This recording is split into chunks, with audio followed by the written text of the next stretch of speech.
أعوذ بالله من الشيطان الرجيم بسم الله الرحمن الرحيم الحمد لله رب العالمين اللهم صل وسلم على نبينا محمد السلام عليكم ورحمة الله وبركاته আলহামদুলিল্লাহ আমরা সূরা বাকারার ৩৫ নম্বর আয়াতে এসেছি আজকে।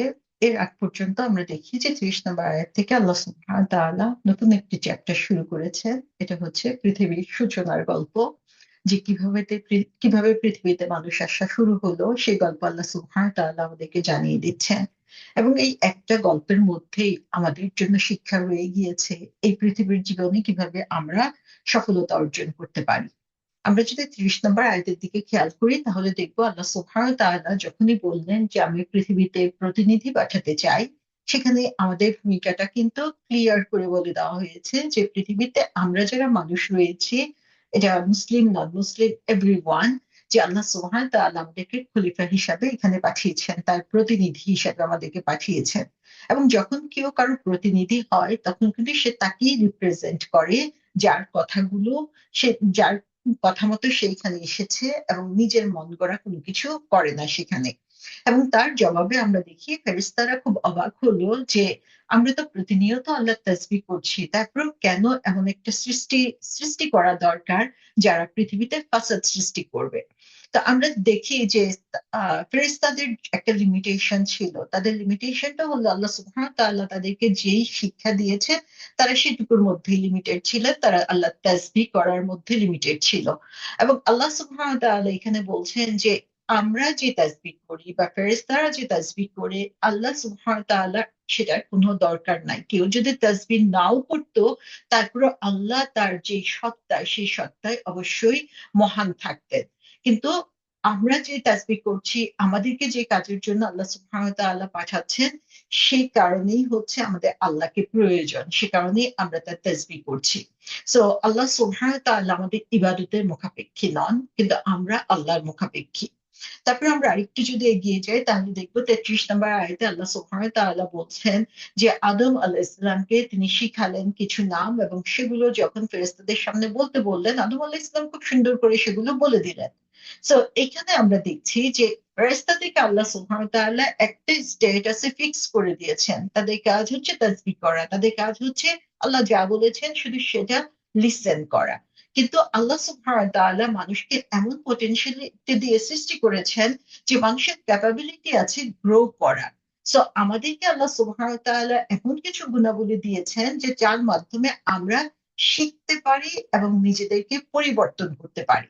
আমরা যারা ফিক্স হয়ে গিয়েছে এক জায়গায়, মনে করি যে আর শিখার দরকার নাই অথবা নিজেকে পরিবর্তন করার দরকার নাই, তাদের জন্য এটা একটা বিরাট শিক্ষা। তারপরে আমরা দেখি ৩৪ নম্বর আয়াতে আল্লাহ সুবহানাহু ওয়া তাআলা বলছেন যে এই যে মানুষকে তিনি সৃষ্টি করেছেন, সেই মানুষকে সামনে ফেরেশতাদেরকে বলছেন সিজদা করার জন্য। সো আল্লাহ সুবহানাহু ওয়া তাআলা সমস্ত সৃষ্টির কেন্দ্রবিন্দু বা ফোকাল পয়েন্ট আমরা যদি চিন্তা করি, সেই ফোকাল পয়েন্ট হচ্ছে মানুষ, যাদেরকে আল্লাহ সুবহানাহু ওয়া তাআলা বলেছেন আশরাফুল মাখলুকাত, সৃষ্টি জীবের মধ্যে সর্বশ্রেষ্ঠ। তো মানুষের সুপিরিয়রিটি হচ্ছে অন্য যে কোনো সৃষ্টির উপরে। এবং এই যে সুপিরিয়রিটি সেটা কিসের উপরে আমরা দেখি যে সেটা জ্ঞানের উপরে আল্লাহ সুবহানাহু ওয়া তাআলা নির্ধারণ করেছেন। তারপরে সেখান থেকে আমরা দেখি যে আল্লাহ সুবহানাহু ওয়া তাআলা যে একটু আগেই বলেছেন যে আমি যা জানি তোমরা জানো না, যে তোমাদের মাঝে থাকে এমন একজন যে যাকে তোমরা চিনতেই পারো না, অথচ আল্লাহ সুবহানাহু ওয়া তাআলা কিন্তু জানেন তার ভূমিকা কি। সেখানেই আমরা দেখি ইবলিসের আত্মপ্রকাশ ঘটে। ইবলিসের ভূমিকাটা কি হলো, সবাই সিজদা করলো, সে সিজদা করলো না। তার মানে হচ্ছে আল্লাহ সুবহানাহু ওয়া তাআলার আদেশের প্রতি সে ছিল নন কমপ্লায়েন্ট।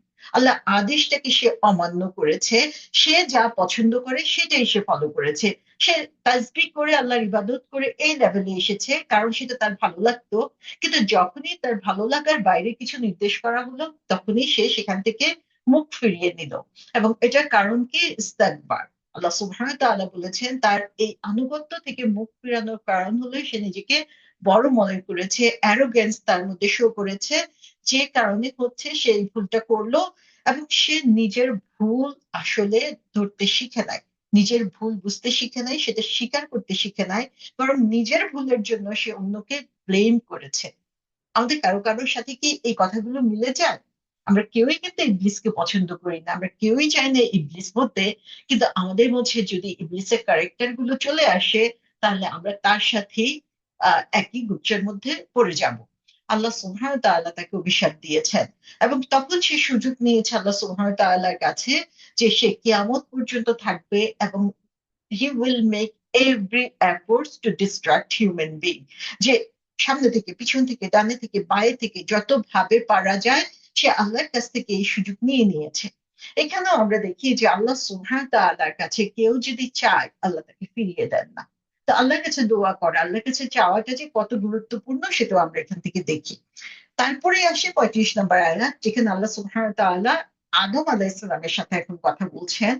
وقلنا يا آدم اسكن أنت وزوجك الجنة وكلا منها رغدا حيث شئتما ولا تقربا هذه الشجرة فتكونا من الظالمين।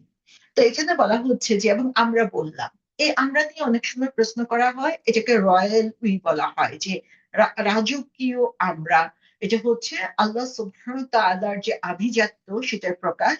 আল্লাহ সুবহানাহু ওয়া তাআলা একাই সমস্ত কিছু করতে পারেন, কিন্তু আল্লাহ তার সাথে যারা এই যে আহ আল্লাহর পারিষদ রয়েছে, ফেরেশতারা যাদেরকে নিয়ে কাজ করছেন, তাদের সবাইকে নিয়ে তার যে রাজকীয় অবস্থান সেটা বোঝানোর জন্য এই আমরা শব্দটা বলেন। তো আল্লাহ বলছেন যে আমরা বললাম, ইয়া আদম উসকুন, যে হে আদম তুমি কি করো, আহ, উম, তুমি যে বসবাস করতে থাকো, আন্তা তুমি, ওয়াজাউজুকা এবং তোমার সঙ্গী। সো আদম আলাইহিস ইসলামের স্ত্রী কে ছিল, আমরা জানি যে হাওয়া আলাইহিস সালাম।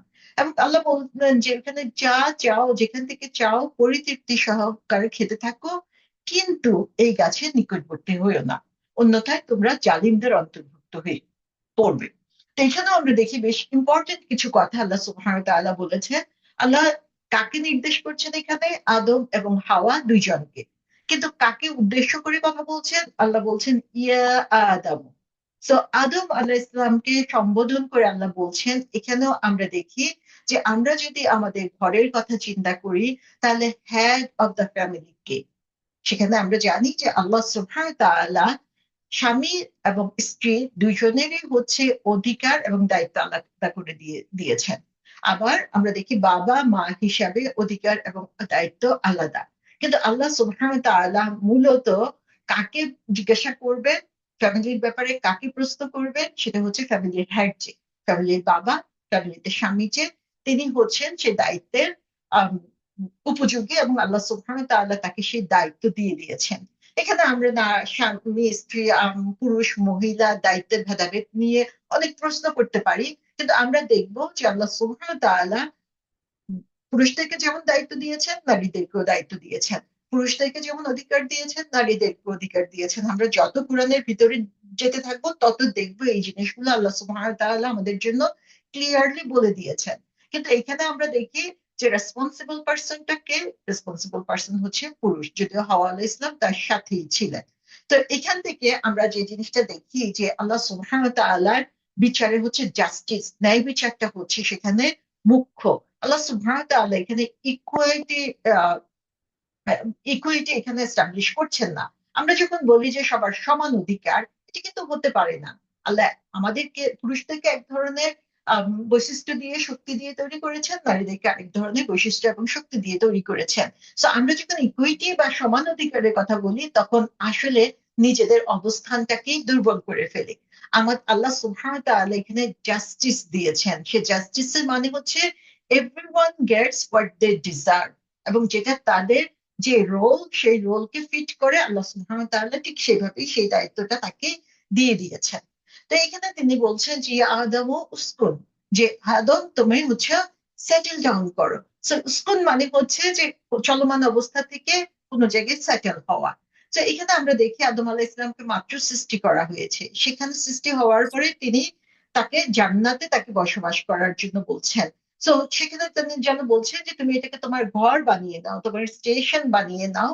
এবং সেখানে আমরা দেখি যে আহ যখন তিনি তাদেরকে নির্দেশ করছেন যে তারা কি করবেন, তিনি বলছেন ওয়াকুলা মিনহা রগাদান হাইসু শিতুমা।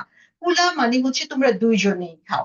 তো এখানেও আমরা দেখি যে নির্দেশটা দিচ্ছেন আদম আলাইসাল্লামকে, কিন্তু অধিকার ভোগ করার সময় তিনি কিন্তু দুইজনকেই এখানে ইনভলভ করেছেন যে দুজনেই তোমরা এখান থেকে খাও, রাগাদান হাইসুমা, যে তোমাদের এখান থেকে যা ভালো লাগে তোমরা তাই খেতে থাকো।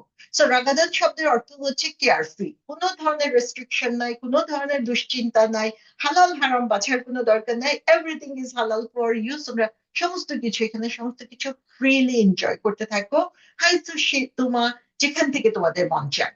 সো সবকিছু এখানে পারমিসিবল তোমাদের জন্য, কারণ এটা হচ্ছে জান্নাত, সমস্ত কিছু তোমাদের জন্য হালাল। কিন্তু তার সাথে আমরা দেখি যে আল্লাহ সুবহানাহু ওয়া তাআলা একটা রেস্ট্রিকশন সেখানে দিয়ে দিয়েছেন, ওয়ালা তাকরাবা হাযিহি শাজারাতা, তোমরা সব খেতে পারো, এনজয় করো, তোমাদের যেখানে যেরকম ভালো লাগে, শুধু একটা কথা যে তোমরা এই গাছটার কাছে যেও না। হাজির মানে হচ্ছে তার নিকটবর্তী কোনো কিছু বোঝানোর জন্য আল্লাহ সুবহানাহু ওয়া তাআলা বলে থাকেন। তার মানে হচ্ছে তারা যেখানে অবস্থান করছিল সেই গাছটা খুব কাছেই ছিল, কিন্তু আল্লাহ সুবহানাহু ওয়া তাআলা তাদেরকে বলছেন যে এই গাছটা থেকে তোমরা দূরে সরে থাকবা, এই গাছটার নিকটবর্তী হবা না, এই গাছটা থেকে ফল তোমরা খাবা না। সো আল্লাহর সমস্ত কিছু আমরা দেখি এখানে পারমিসিবল, শুধু একটা জিনিস আল্লাহ সুবহানাহু ওয়া তাআলা হারাম করে দিয়েছেন। সো আমরা একটা জিনিস দেখি যে এটা হচ্ছে একটা রিস্কি এরিয়া। যখন কেউ হচ্ছে নিষিদ্ধ জিনিসের কাছাকাছি থাকে, সে এটার সাথে খুব ফ্যামিলিয়ার হয়ে যায়, এটা তার পরিচিত মনে হয়, এবং একসময় সে এটাতে ইনভলভ হয়ে যায়, সেটা সে আর রেজিস্ট করতে পারে না, সেটা থেকে সে নিজেকে আর দূরে সরিয়ে রাখতে পারে না। সো যখনই আমরা দেখব যে কোনো নিষিদ্ধ জিনিস আমাদের নিকটবর্তী অবস্থানে রয়েছে, অথবা যে জিনিস আমাদেরকে নিষিদ্ধ জিনিসের সাথে আকৃষ্ট করতে পারে, সেই জিনিস থেকে আমাদেরকে কন্ট্রোল করতে হবে নিজেদেরকে। আমরা কি বলি, আমি জাস্ট একটু কথা বলছিলাম, আচ্ছা আমি এটা ম্যানেজ করতে পারবো, আমি ওদেরকে চিনি, এই যে এই ধরনের কথা বলে বলে আমরা আমাদের সীমা লঙ্ঘন করি, তখনই দেখা যায় অ্যাক্সিডেন্ট হ্যাপেন্স। সো আল্লাহ সুবহানাহু ওয়া তাআলা আমাদেরকে বলে দিয়েছেন হালাল কি, হারাম কি, সুনির্দিষ্ট। সো এইখানে আমাদের কনফিউজ হওয়ার মতো কিছু নাই। এবং এখানে যেমন আমরা দেখছি যে সমস্ত জিনিস হালাল, একটা জিনিস শুধু নিষেধ করা হয়েছে, দুনিয়া বিচিন্তনেও আমরা যদিও দেখি যে হারাম হারাম চারিদিকে, কিন্তু ম্যাক্সিমাম জিনিসই হচ্ছে আমাদের জন্য হালাল। এবং আল্লাহ সুবহানাহু ওয়া তাআলা সুনির্দিষ্ট করেই দিয়েছেন যে কোন জিনিসটা নিষিদ্ধ সেটা থেকে শুধু আমাদেরকে দূরে থাকতে হবে, সেটা আমাদেরকে অ্যাভয়েড করতে হবে। Everything else we can enjoy. So এটাই হচ্ছে আল্লাহর মার্সি, যে আল্লাহর পারমিশন হচ্ছে অনেক ব্রড আর রেস্ট্রিকশন হচ্ছে অনেক ন্যারো। কিন্তু যখন মানুষ এই কাজগুলো করে না, যখন এই নিষিদ্ধ কাজের দিকে আকৃষ্ট হয়ে যায়, আল্লাহ সুবহানাহু ওয়া তাআলা কি বলছেন, ফাতাকুনা মিনা জালিমিন, তোমরা দুজনেই হচ্ছে জালিমদের অন্তর্ভুক্ত হয়ে পড়বে। তাহলে এখানে আমরা কি দেখছি, যে জালিম বলতে আমরা কাদেরকে বুঝি? আমরা মনে করি যে যে অন্যের উপরে টর্চার করছে, অন্যের হক আদায় করছে না, বা অন্যের হক নষ্ট করছে, তাদেরকে আমরা জালিম বলে থাকি। আল্লাহ সুবহানাহু ওয়া তাআলা বলছেন যে এই হালাল হারামের নির্দিষ্ট বিধান মেনে চলবে না, সে আসলে জালিম, সে আল্লাহর সাথে এখানে ন্যায় বিচার করছে না। সো এখানে আল্লাহ সুবহানাহু ওয়া তাআলা আমাদেরকে একটা জিনিস শিখাচ্ছেন যে আমরা যখন কোনো গুনাহ করি, গুনাহ করার কারণে আমরা কাফির হয়ে যাচ্ছি না, কিন্তু আমরা যখন কোনো জিনিসকে অস্বীকার করি তখন আমরা কাফের হয়ে যাচ্ছি। আল্লাহ সুবহানাহু ওয়া তাআলা আমাদেরকে স্বাধীন ইচ্ছা দিয়েছেন, স্বাধীন ইচ্ছা শক্তি দেওয়ার পরে আমাদেরকে দুনিয়াতে স্বাধীনভাবে ছেড়ে দিয়েছেন। কারো হাত পা আল্লাহ সুবহানাহু ওয়া তাআলা এখানে বেঁধে রাখেন না। আমি যেভাবে ইচ্ছা, আমার দেওয়া আমার শরীরটা আল্লাহর নিয়ামত, সেই নিয়ামতটাকে আমাকে যেভাবে ইচ্ছা ব্যবহার করার সুযোগ আল্লাহ দিয়ে দিয়েছেন, কিন্তু কিছু পরীক্ষা আল্লাহ দিয়েছেন।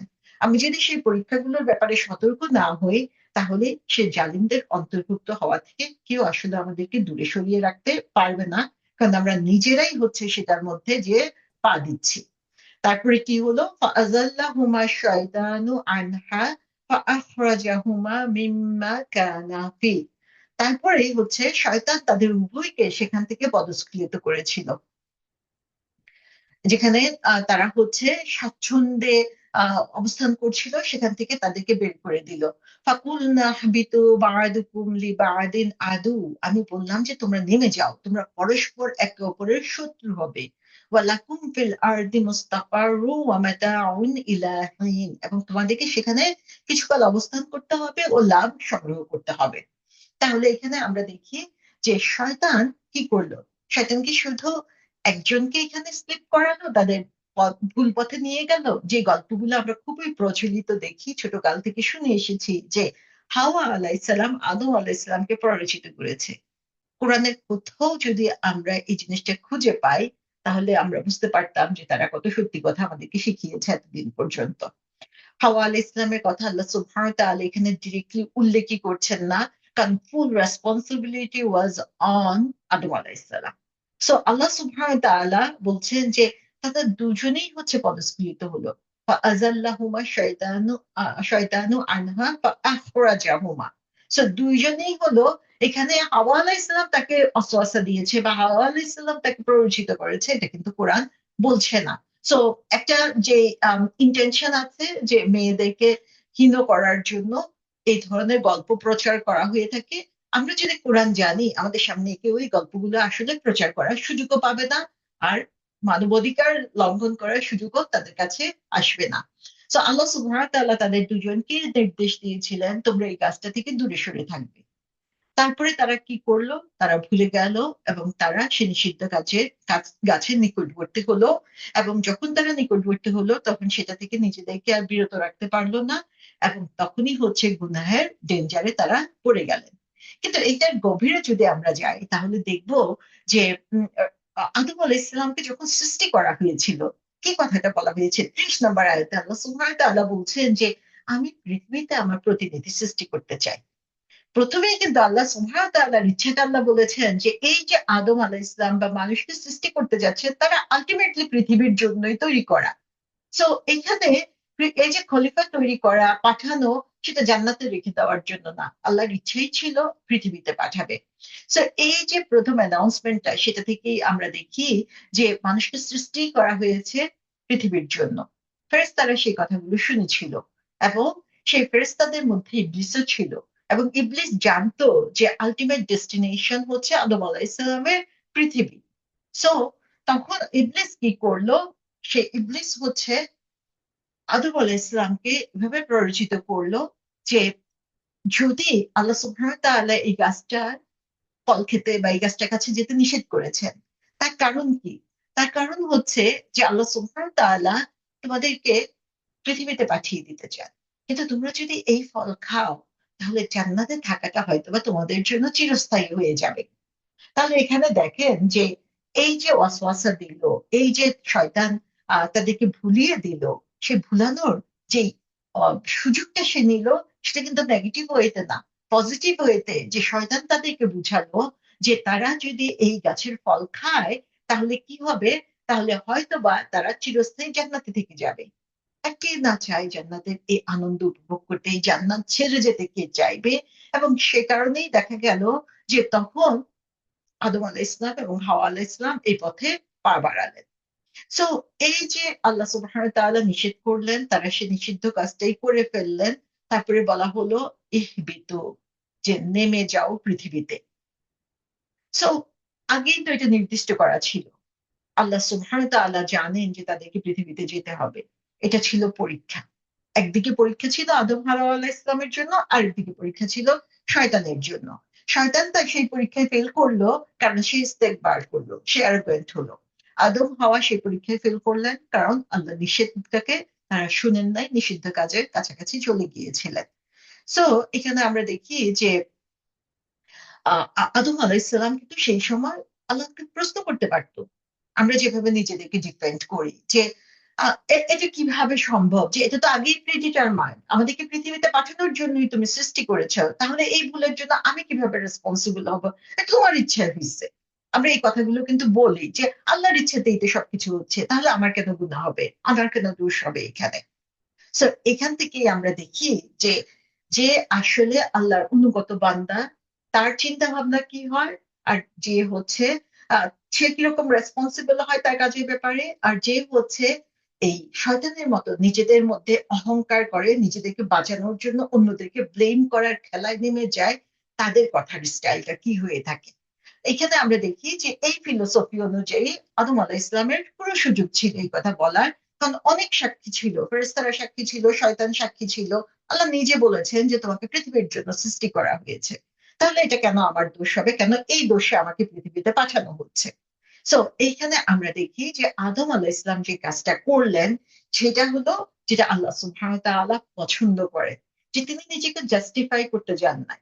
তিনি বুঝেছেন যে আল্লাহ সুবহানাহু ওয়া তাআলার এটাই নির্দেশ ছিল, আমি নির্দেশটা পালন করতে ব্যর্থ হয়েছি।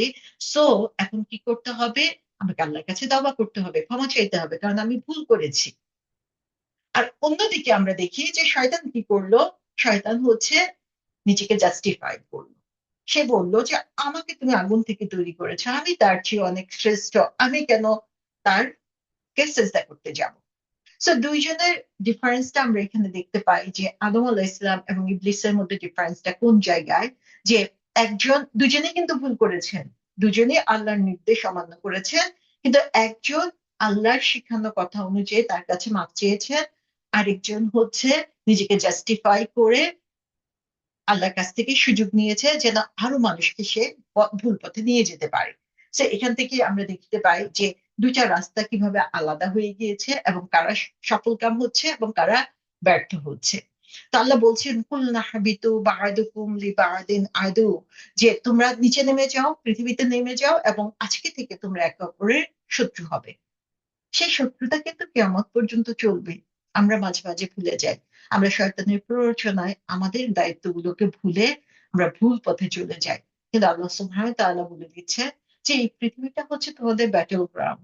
এখানে যুগের পর যুগ, দিনের পর দিন তোমরা যুদ্ধ করবে, শয়তানের সাথে মানুষের এই যুদ্ধ চলবেই। ওয়ালাকুম ফিল আরদি মুস্তাকারু ওয়া মাতাউন ইলা হিন, এবং তোমাদের জন্য হচ্ছে সেখানে তোমরা সেখানে কিছুকাল অবস্থান করবে এবং সেখান থেকে লাভ সংগ্রহ করতে থাকবে। সো মুস্তাকারুন মানে হচ্ছে এমন একটা জায়গা যেখানে মানুষ রেস্ট নেয়, সেটেল হয়, স্টাবলিশ হয়, এবং মাতাউন মানে হচ্ছে যেখানে হচ্ছে তার জন্য যে জিনিসগুলো প্রয়োজনীয় সেই প্রয়োজনীয় রিজিক তাদেরকে দেওয়া হয়। কিন্তু ইলাহিন বলে আল্লাহ সুবহানাহু ওয়া তাআলা বলছেন একটা সার্টেন টাইম পিরিয়ডের জন্য। তার মানে এটা আমাদের পার্মানেন্ট স্ট্যাটাস না, এটা একটা টেম্পোরারি স্ট্যাটাস।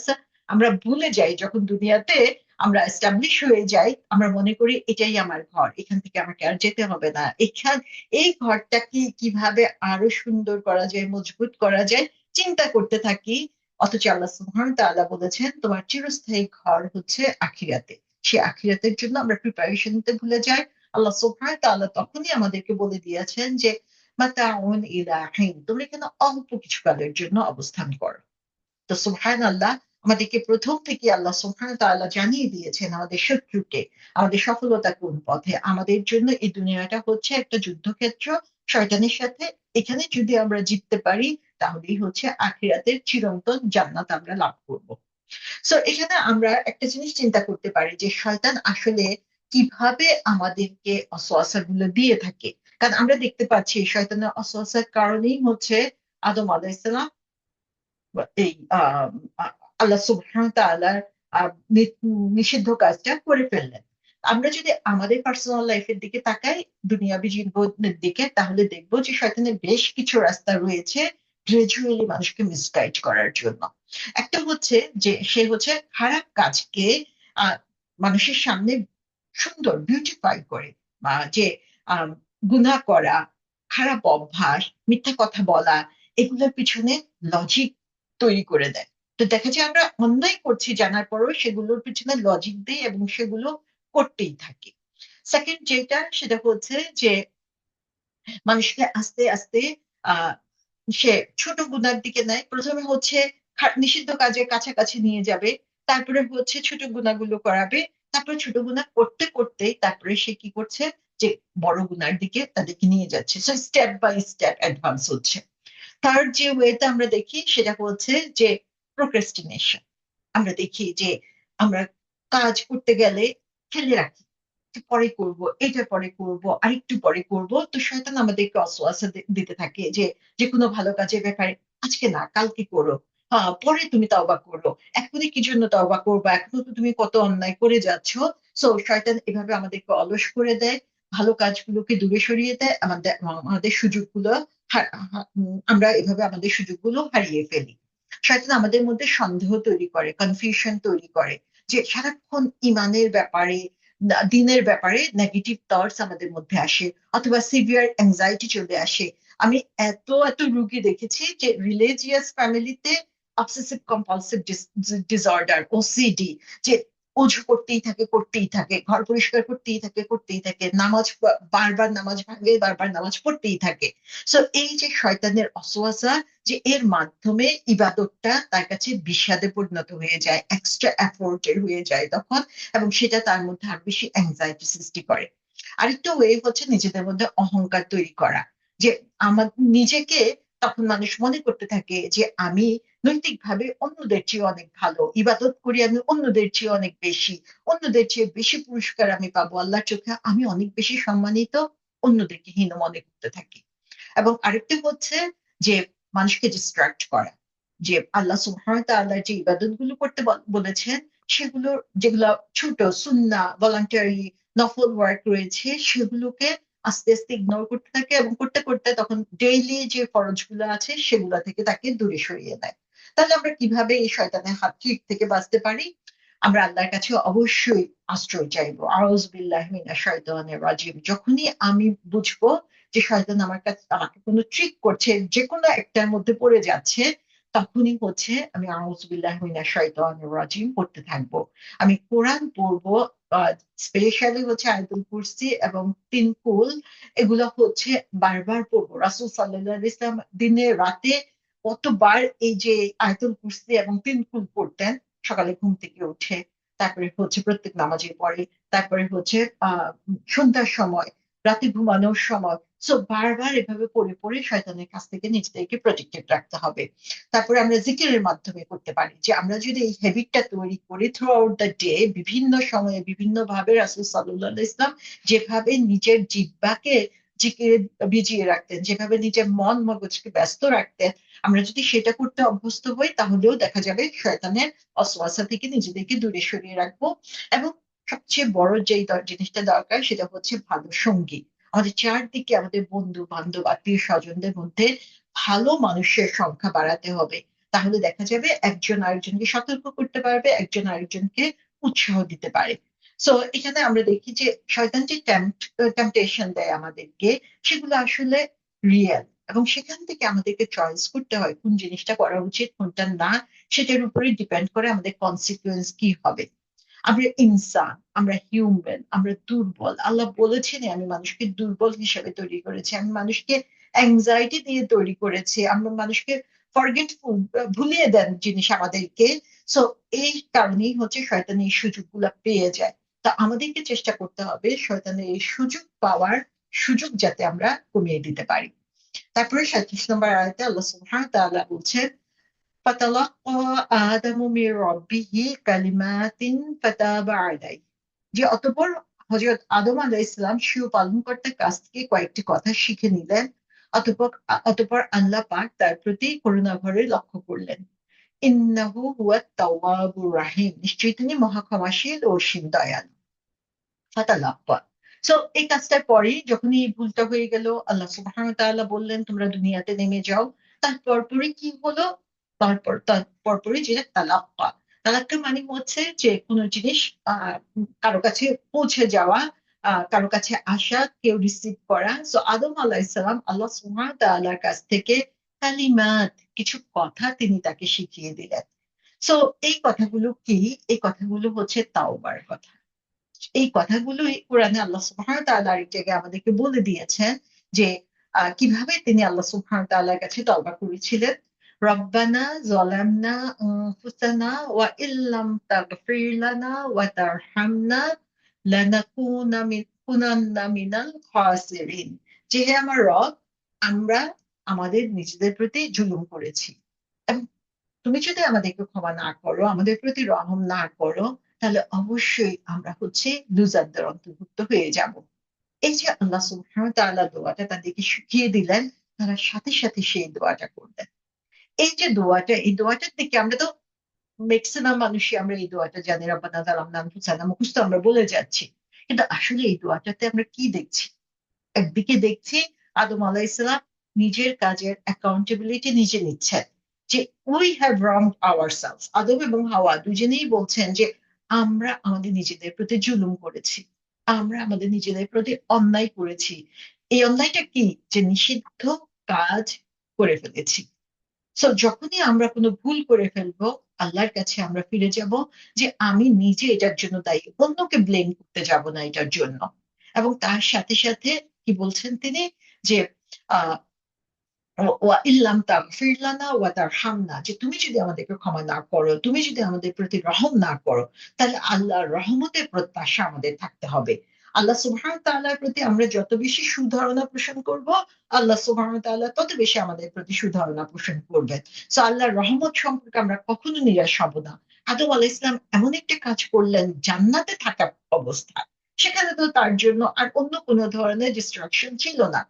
আমরা দুনিয়াতে অনেক বেশি ডিস্ট্রাকশনের সম্মুখীন হচ্ছি, কিন্তু সেখানেও আমরা দেখি যে আদম আলাইসালাম তার নিজের ভুলটা ঠিকই ধরতে পেরেছিলেন, এবং সেই ভুলটা সংশোধনের জন্য আল্লাহর কাছে তিনি ক্ষমা চেয়েছেন, তার রহমত চেয়েছেন।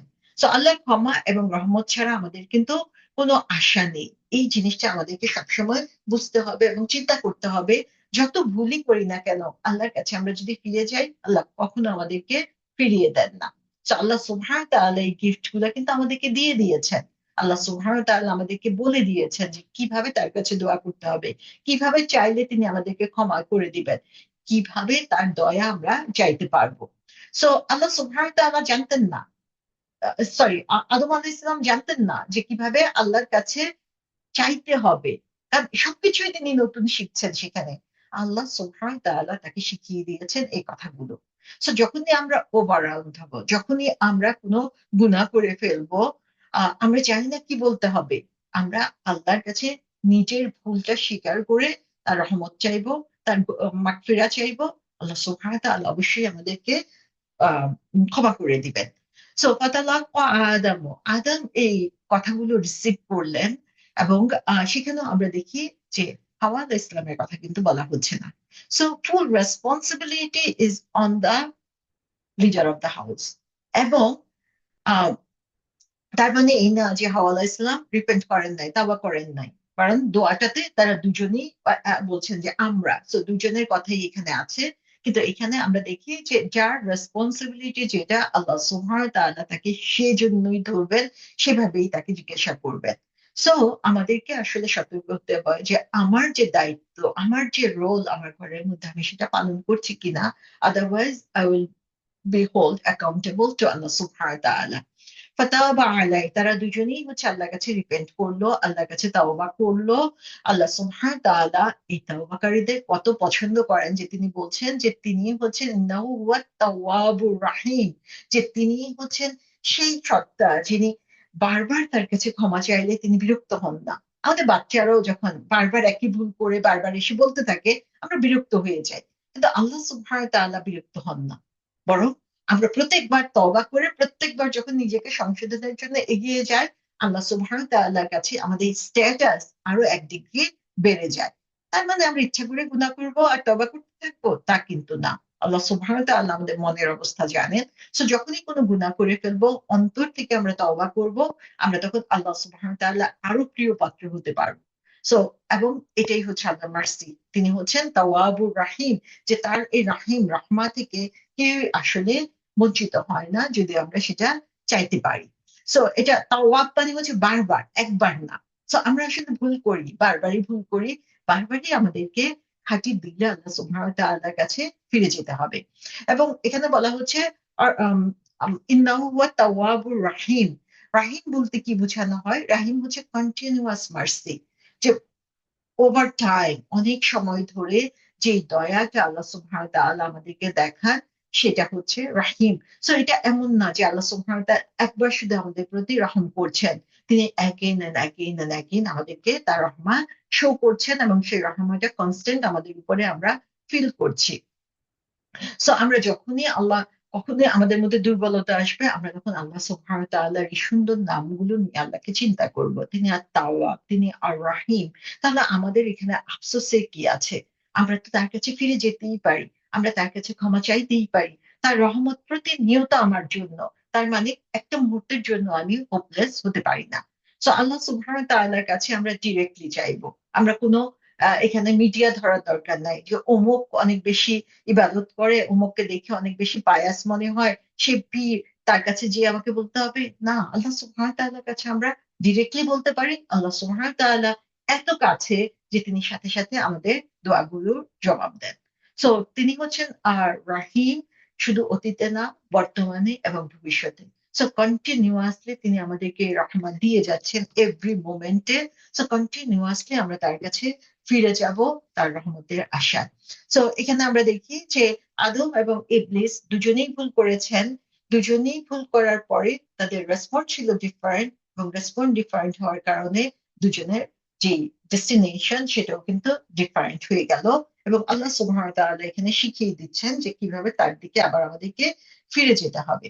সো আমরা যখন ভুল করি, আমরা আমাদের বাচ্চারা যখন ভুল করে বা আমাদের আশেপাশে যারা ভুল করে, আমরা তাদেরকে বিভিন্ন ভাবে হেনস্থা করার চেষ্টা করি, বকা দিতে থাকি। কিন্তু আসলে এই প্রত্যেকটা ভুল হচ্ছে আল্লাহ সুবহানাহু ওয়া তাআলার নৈকট্য অর্জনের উপায়, যদি আমরা সেটাকে পজিটিভলি কাজে লাগাতে পারি। আদম আলাইহিস সালাম যখন এই ভুল করলেন, ভুল করে ক্ষমা প্রার্থনা করলেন, তখনই তিনি আল্লাহ সুবহানাহু ওয়া তাআলার আরো বেশি প্রিয় পাত্রে পরিণত হলেন। সো ভুল করা মানে এই না যে এখানেই শেষ। ভুল করা মানে আমার আরেকটা সুযোগ আছে আল্লাহ সুবহানাহু ওয়া তাআলার আরো বেশি কাছাকাছি যাওয়ার জন্য। সো এখানে আমরা দেখি যে ইবলিস রিফিউজ করলো যখন সিজদা করতে বলা বলা হলো, এবং সেটা তাকে কাফিরদের কাতারে নিয়ে গেল। সো এই অ্যারোগেন্স, এই অহংকার আমাদের ইমানকে ধ্বংস করে দেয়। এই অহংকারের কারণেই হচ্ছে সে আল্লাহকে ব্লেম করলো, এবং নিজের ইগোর কারণে আল্লাহর কাজকে নিয়ে সে কোশ্চেন করলো, এবং এই অহংকারের কারণেই সে তওবা করতে রিফিউজ করলো। অন্যদিকে আদম আলাইহিস সালাম আমরা দেখি যে তিনি বুঝতে পেরেছিলেন যে একজন মানুষ হিসাবে তার যে দুর্বলতা, সে দুর্বলতা বুঝতে পেরে তিনি তার সেই দুর্বলতা স্বীকার করে নিয়েছিলেন।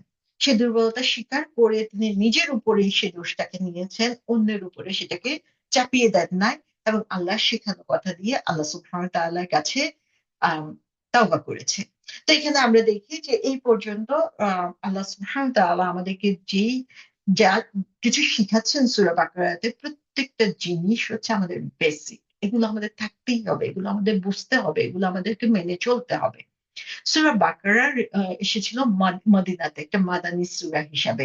এবং মাদানী সূরা আমরা দেখি ম্যাক্সিমামই হচ্ছে বিভিন্ন ধরনের আইন কানুন নিয়ম নিয়ে আল্লাহ সুবহানাহু ওয়া তাআলা কথা বলেছেন। সেখানে ল এসেছে, শাস্তি এসেছে।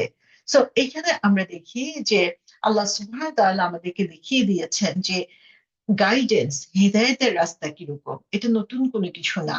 হেদায়েতের রাস্তা গ্রহণ করলে কি হবে, গ্রহণ না করলে কি হবে, যারা ইন বিটুইন থেকে সুবিধা পেতে চায় তাদের কি হবে। আল্লাহ সুবহানাহু ওয়া তাআলা এখানে আমাদেরকে দেখিয়ে দিয়েছেন যে আল্লাহর পক্ষ থেকে যে রিভিলেশন আসে, সেই রিভিলেশন এবং দুনিয়াতে জ্ঞান, দুটাই আমাদের জন্য কত ইম্পর্ট্যান্ট, এবং এই দুটার মাধ্যমে আমাদের রেসপন্সিবিলিটি আমরা ঠিক মতো পালন করতে পারি। এই দুইটার মাধ্যমেই হচ্ছে আমাদের মর্যাদা আল্লাহ সুবহানাহু ওয়া তাআলা বাড়িয়ে দেন। সো মুসলিম হিসাবে আমাদেরকে এই জিনিসগুলোর প্রতি আরো বেশি ডেডিকেটেড হতে হবে। কোরআনের জ্ঞান যেমন আমাদেরকে অর্জন করতে হবে, সাথে সাথে দুনিয়ার যে জ্ঞান, সে জ্ঞান অর্জন করে আমাদের নিজেদেরকে অন্যদের সামনে আমাদের শ্রেষ্ঠত্ব প্রমাণ করতে হবে। এবং এখানে আমরা দেখি যে আল্লাহ সুবহানাহু ওয়া তাআলা দেখিয়ে দিচ্ছেন যে আল্লাহর যে ফেরেশতাদেরকে সৃষ্টি করেছেন, তাদেরকে এত ক্ষমতা দিয়েছেন, শক্তি দিয়েছেন যে তারা আল্লাহ সুবহানাহু ওয়া তাআলার নির্দেশগুলো দুনিয়ায় এসে পালন করছে, কিন্তু তাদের মধ্যেও লিমিটেশন রয়েছে। সো সবারই লিমিটেশন রয়েছে। আল্লাহ সুবহানাহু ওয়া তাআলা যাকে যেই কাজের জন্য নিযুক্ত করেছে, সবার উচিত সেই কাজের প্রতি ফোকাস করা। এবং এখানে আমরা দেখি যে আল্লাহ সুবহানাহু ওয়া তাআলা যে ওয়াদার কথা বলেছেন, যে প্রত্যেকটা মানুষের কাছ থেকে যে প্রতিজ্ঞা তিনি নিয়েছেন, সেই প্রতিজ্ঞার মাধ্যমেই হচ্ছে হিউম্যানিটির শুরু। সেই প্রতিজ্ঞা ফলো করে, সে প্রতিজ্ঞা পালন করে এই দুনিয়াতে আমাদেরকে টিকে থাকতে হবে শয়তানের সাথে যুদ্ধ করে।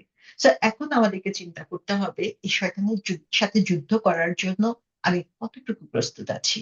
আল্লাহ সুবহানাহু ওয়া তাআলা এটা একটা আমাদেরকে মেহফিলের মতো। মানুষ হিসাবে, একজন মেহফিলের শ্রেষ্ঠ মতো ওই মানুষ যে হিসাবে আমরা কোরআনের যাতে ইয়ে আল্লাহ নিয়ে সুবহানাহু আলোচনা ওয়া করবো। তাআলার কাছে নিজেকে প্রমাণ করতে পারি। শয়তান যে চ্যালেঞ্জ দিয়ে এসেছে, হ্যাঁ, সেই চ্যালেঞ্জের মুখোমুখি দাঁড়িয়ে আমরা না না, যাতে এখন দিচ্ছি। শয়তানের ওই প্রত্যেকটা আনাসের আশেকে নিয়ে ইয়ে দিবেন, যে তুমি টেকনিক আসলে পরে রয়েছে দিবেন। সেগুলোকে নষ্ট করে দিতে পারি, এবং আমরা এই তো নিজেরা তুমি আল্লাহ আজকে দেখলা সুবহানাহু ওয়া না, তাআলা তখনই দিছি। পছন্দনীয় বান্দায় পরিণত হতে পারি। আল্লাহ সুবহানাহু ওয়া তাআলা আমাদের সবাইকে খুলে সেই ফেলছে না। তৌফিক দান করুন।